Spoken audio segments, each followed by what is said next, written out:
Senator Mushahid حسین سید نے بانی P T I سمیت تمام سیاسی قیدیوں کی رہائی کا مطالبہ کر دیا۔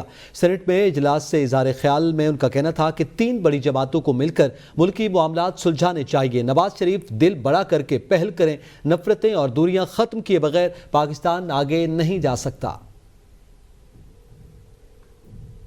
جو انتخابات ہوئے ہیں بڑی تاریخی انتخابات تھے، گو کہ کنٹروورشل بھی ہوئے، لیکن 8 فروری کو ووٹنگ والے دن، بیلٹ کے دن لوگوں کو آزادی سے اپنے ٹرانسپیرنٹ طریقے سے ووٹ دینے کا موقع ملا، اور ووٹ کے ذریعے واقع ایک پاکستان کا سیاسی منظرنامہ تبدیل ہو چکا ہے۔ میں مبارکباد دیتا ہوں پی ٹی آئی کو کہ مشکلات کے باوجود ان کی party single largest party emerge کی ہے۔ جتنے سیاسی قیدی ہیں بشمول عمران خان، ان کو رہا کیا جائے۔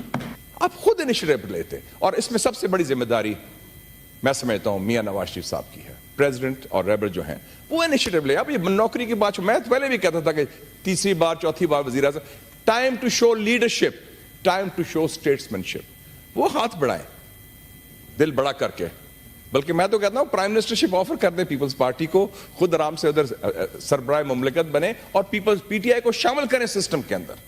They have to be part. And he should reach out to Imran Khan, ایسی کوئی بات نہیں ہے۔